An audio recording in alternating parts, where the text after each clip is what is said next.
Hi అండి, మీకు ఒక మాట చెప్పాలి. నేను ఇప్పటి వరకు ఇంట్లో పని అయితే చేసుకున్నాను. గిన్నెలు తోముకుని ఇలాంటి పనులు ఉంటాయి కదా, అవి చేసుకున్నాను.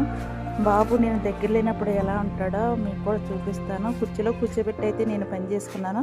మరి ఇప్పుడు ఏం చేస్తున్నాడో నాకు తెలియదు, వెళ్ళి చూస్తాను. మీరు కూడా చూడండి. చూడు బాబు, ఏ కింద కూర్చున్నావేంటి? కుర్చీలో కూర్చోబెట్టాను కదా నీకు. నేను కుర్చీలో కూర్చోబెట్టిన కింద కూర్చున్నవే ఏంటి? కింద చెయ్యదు, ఇలా కూర్చోకూడదు కదమ్మా. నేను పని చేసుకుంటున్నాను కదా. ఇలా ఇక్కడ కుర్చీలో కూర్చోబెట్టాను కదా, మరి కూర్చోవాలి కదా. నీరసం కదా బాబుకి ఫిట్స్ వస్తుందండి, అప్పుడప్పుడు ఫిట్స్ వస్తుంది.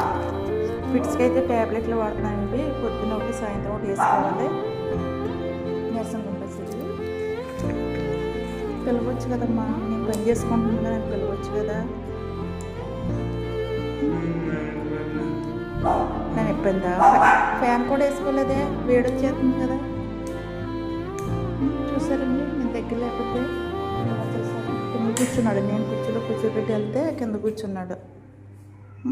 పైగా మనలాగా కూర్చోలేడు. మనలాగా కాళ్ళు ముందుకు పెట్టి కూర్చోలేడు, వెనక పెట్టి కూర్చుంటాడు. చూసారా? బాబు బాధ నా బాధ. వాడు చూసి నేను